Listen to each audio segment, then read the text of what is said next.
वाले एक नए चैप्टर जिसका नाम है मानव में जनन। मानव में जनन यानी इसका इंग्लिश होगा रिप्रोडक्शन डक्शन इन वुमेन। मानव में जनन यानी रिप्रोडक्शन इन वुमेन, वुमेन में कैसे जनन होता है। ठीक है, ये चैप्टर का नाम है। हम लोग बात करेंगे पहला चीज कि यहाँ मानव में जो जनन होती है, उस जनन मानव में यहाँ पे जो जनन हो रही है उस जनन क्या है, यानी जनन किसे कहते हैं। पहला चीज यहीं से स्टार्ट करते हैं। जनन किसे कहते हैं, व्हाट इज जनन, जनन क्या है। तो कहेंगे कि किसी भी जीव में, कोई भी जीव हो, एनिमल या पादप हो या जंतु हो, ठीक है, किसी भी जीव में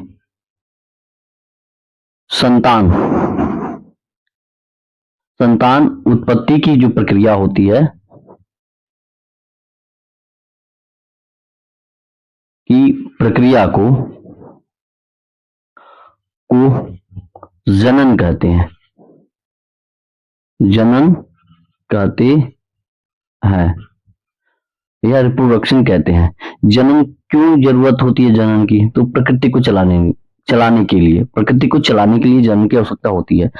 तो यहां पर लिखेंगे जनन कहते हैं क्योंकि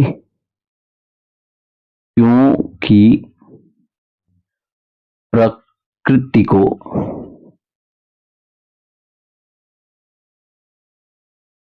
चलाने के लिए। क्यों रिप्रोडक्शन होता है, तो इसलिए होता है कि प्रकृति को चलाया जाता है। अगर रिप्रोडक्शन नहीं हो पाएगा तो वहीं जीव खत्म हो जाएंगे, प्रकृति भी धीरे धीरे नष्ट हो जाएंगे। ठीक है, तो प्रकृति को अगर आगे बढ़ाना है, प्रकृति को चलाना है, तो रिप्रोडक्शन एकदम अति आवश्यक है, नहीं तो प्रकृति आगे नहीं बढ़ पाएगी।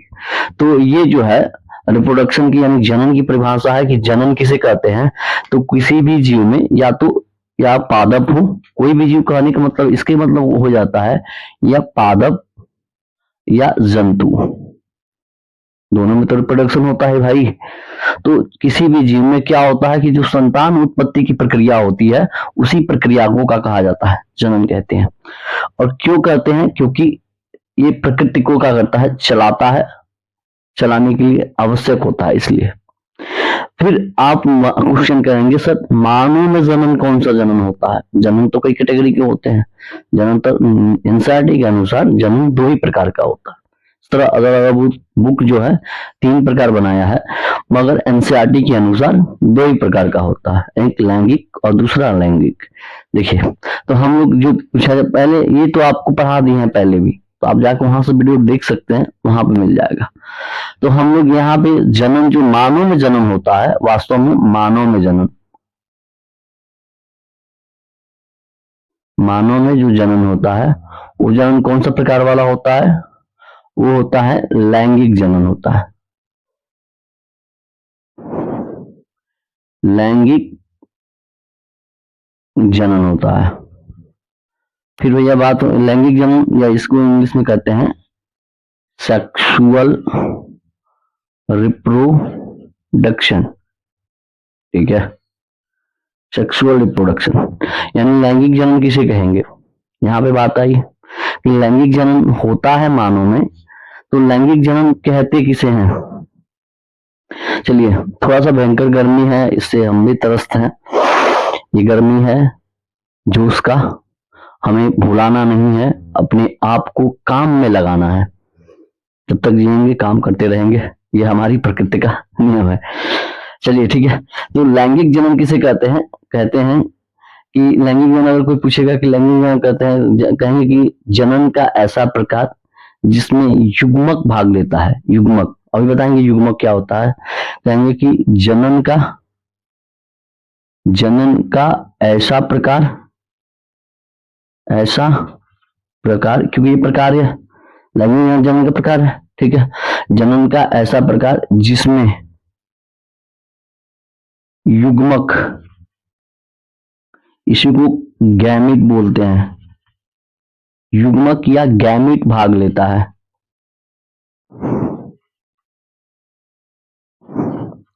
उसे क्या कहते हैं बबुआ? उसे कहते हैं हमारा बच्चा सेक्सुअल रिप्रोडक्शन या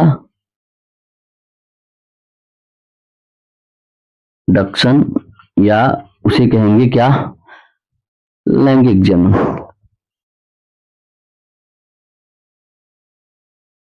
समझे चला? कहते हैं, ठीक है।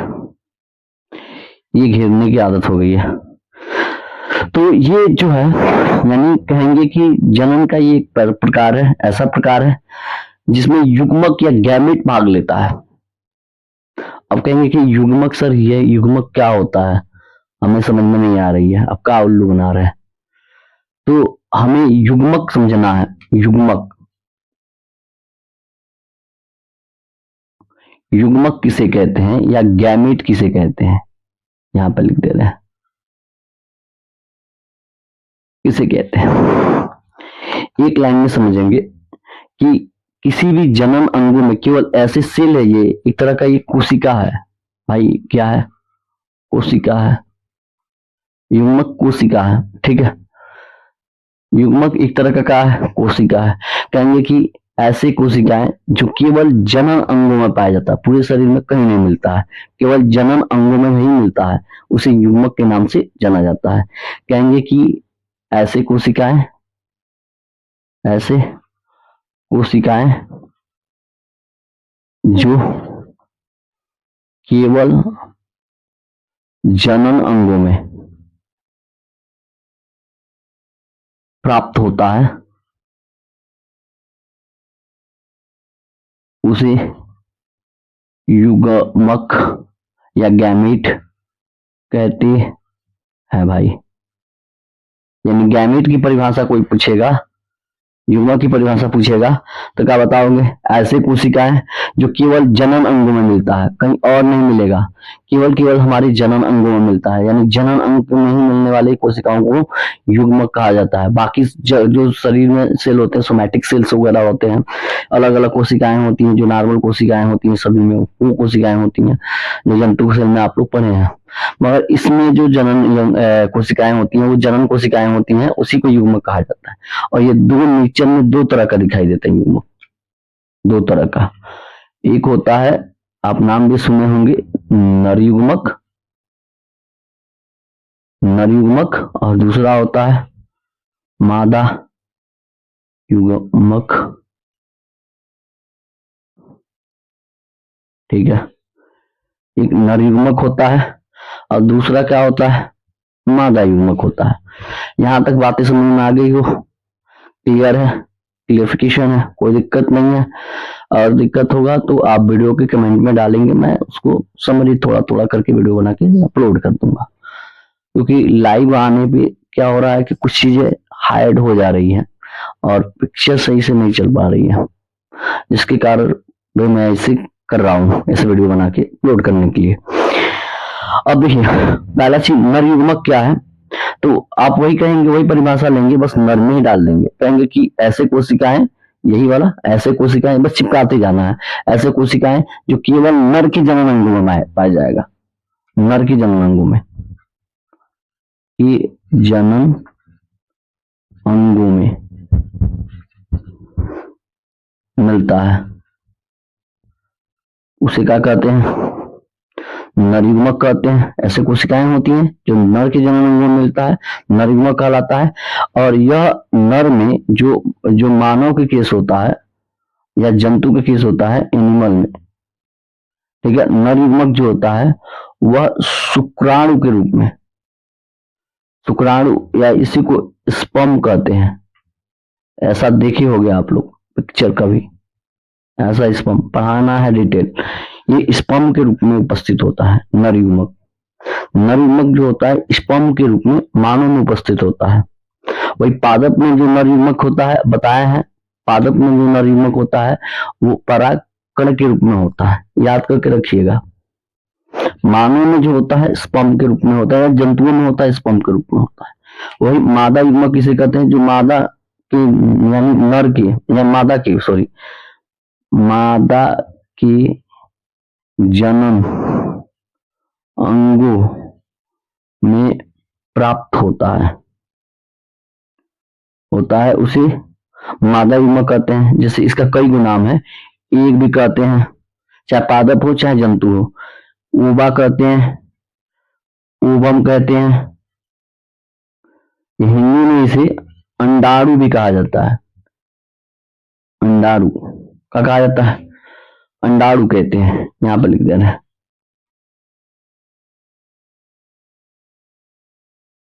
अंडाणु, अंडाणु या एक, ओवा, ओवम, ओवम इत्यादि के नाम से जाना जाता है। ये मादा युग्मक है, मादा युग्मक, ये मादा के जनन अंग में प्राप्त होता है।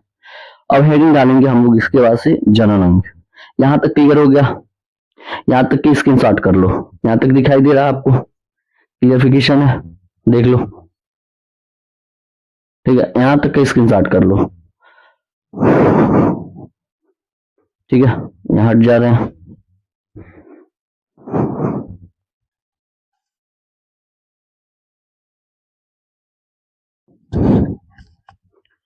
हो गया, चलिए इसको मिटाते हैं।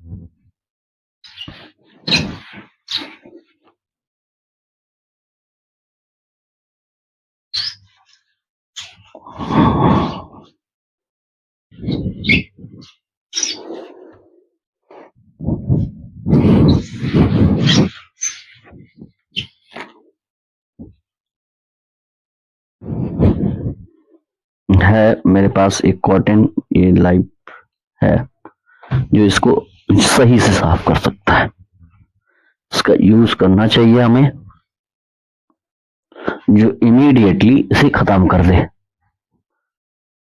ठीक है। आगे देखिए हम लोग पढ़ेंगे, जो हम लोग पढ़ लिए थे कि नर युग्मक और मादा युग्मक जो जन्म लेता है, यानी इसका जो उत्पत्ति होती है वो नर जननांग में, मादा जननांग में होता है। अब इसमें से हम लोग जनन अंग हेडिंग डालेंगे, या बोलेंगे जनन तंत्र, जनन तंत्र, मानव का जनन तंत्र या जनन तंत्र एक ही बात है, रिप्रोडक्टिव सिस्टम बोलते हैं, रिप्रोडक्टिव सिस्टम। अब देखिए रिप्रोडक्टिव सिस्टम किसे कहते हैं? कोई पूछेगा रिप्रोडक्टिव सिस्टम क्या है, what is reproductive system, reproductive system क्या है?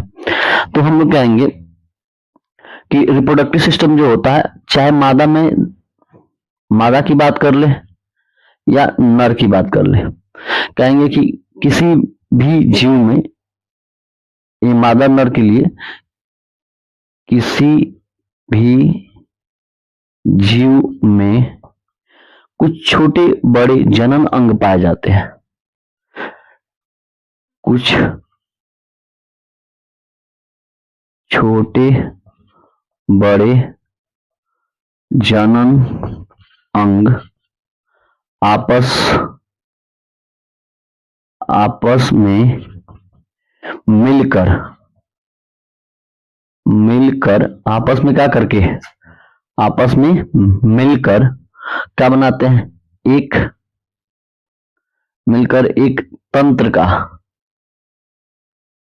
निर्माण करते हैं, निर्माण करते हैं, जिसे जनन तंत्र कहते हैं। अब दो तरह का जनन तंत्र होता है, एक नर जनन तंत्र होता है, दूसरा मादा जनन तंत्र होता है। ये जनन तंत्र जो होता है, आगे कहेंगे जनन तंत्र कहते हैं, यह दो रूपों में मिलता है, यह दो रूपों में प्राप्त होता है। कितने रूपों में प्राप्त होता है? दो रूपों में प्राप्त होता है, एक नर जनन तंत्र में रिप्रोडक्टिव सिस्टम, दूसरा जो होता है मादा जनन तंत्र, जिसको इसको कहेंगे मेल रिप्रोडक्टिव सिस्टम, और दूसरा जो होता है मादा, इसको इंग्लिश में कहेंगे female reproductive system. Female reproductive system ये दो तरह का होता है, एक नर जनन तंत्र होता है, एक मादा जनन तंत्र होता है। यानी एक मेल रिप्रोडक्टिव सिस्टम होती है और मतलब होता है, और एक फीमेल रिप्रोडक्टिव सिस्टम होती है। ठीक है, दो तरह का होता है। और यहाँ पे हम लोग बात करेंगे पहला कि नर जनन तंत्र क्या है। वही बात करेंगे कि नर के अंदर कुछ छोटे बड़े जनन अंग पाए जाते हैं जो मिल के आपस में तंत्र का निर्माण करते हैं, जिसे नर जनन तंत्र कहते हैं। परिभाषा से इसको चिपका देंगे, यहाँ पे थोड़ा सा चेंजिंग करना है। यहाँ पे किसी लिखे हैं, यहाँ पे लिखेंगे नर। नर के अंदर क्या होता है कि कुछ छोटे बड़े जनन अंग पाए जाते हैं, जनन अंग पाए जाते हैं। ये अंग है, नहीं है, अंग है। ठीक है, जनन अंग पाए जाते हैं जो आपस में मिलके नर के अंदर होते हैं। ठीक है, इस नर के अंदर कुछ छोटे बड़े जनन अंग मिलेंगे। अभी बताएंगे कौन कौन छोटे बड़े अंग होते हैं। छोटे बड़े जनन अंग, ठीक है, आपस में मिलकर नर जनन तंत्र का क्या कर लेते हैं, निर्माण कर लेते हैं। यहाँ पे हो गया। अब देखिए यहाँ पे एक चीज हमको यहाँ पे पढ़ाना है। अब ये दो तरह का हो गया, इसको स्क्रीनशॉट कर लीजिए। हम एक जनन तंत्र पढ़ाने जा रहे हैं, नर जनन तंत्र। यहाँ तक आपको क्लियरिफिकेशन हो गया है। इसके बाद ना हो तो नेक्स्ट वीडियो में आपको यहाँ से आगे पढ़ा सकते हैं। यहाँ तक तो स्क्रीनशॉट कर लीजिए, मैं तब तक आपको क्लियरिफिकेशन समझा देता हूँ।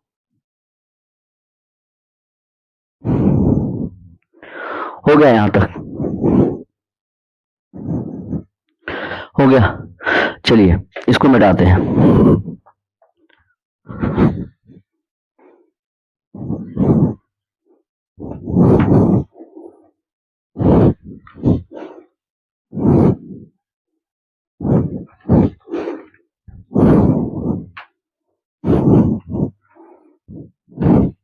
नोट्स आप बनाते जाएंगे, जो हम लिख रहे हैं उसको आप बनाते जाएंगे।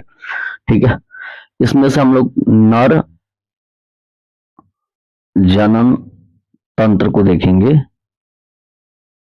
नर जनन तंत्र, मेल रिप्रोडक्टिव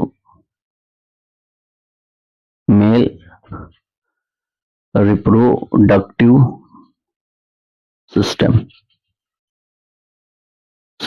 ठीक है, नर जनन तंत्र दो रूपों में मिलता है।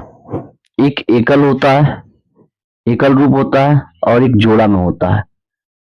एकल जनन अंग मिलता है, छोटा बड़ा अंग जो है ना, छोटा बड़ा अंग से मिलकर बना होता है, तो एकल जनन अंग।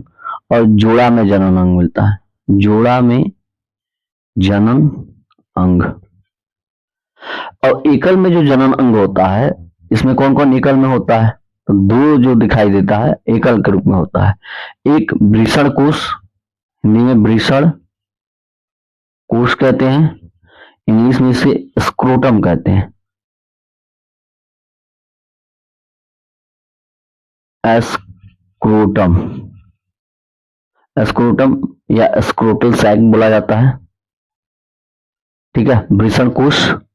और दूसरा होता है पेनिस, या इसी को शीशन कहते हैं। ठीक है, पेनिस या शीशन। दूसरा जो होता है, जोड़ा में जनन अंग कौन कौन होते हैं, छोटे जड़ बड़े अंग जनन अंग आपस में एक तंत्र का निर्माण करके जिसे नर जनन तंत्र कहते हैं। अब इसमें जो छोटा जो जोड़ा में पाया जाने वाला होता है वो वृषण होता है। वृषण मतलब होता है टेस्टिस, टेस्टिस जोड़ा में पाया जाता है, वृषण कोश के अंदर पाया जाता है। ठीक है, पढ़ाएंगे अभी। दूसरा होता है अधिवृषण, वृषण, जिसको एपीडिडाइमिस कहते हैं। एपीडिडाइमिस कहते हैं। तीसरा जो इसमें होता है शुक्रवाहिनी, जिसको क्या कहते हैं, वासा डिफरेंस कहते हैं या वासा डिफरेंसिया कहते हैं, वासा डिफरेंसिया। और चौथा जो इसमें जोड़ा में पाया जाने वाला होता है वो होता है कुछ सहायक ग्रंथि,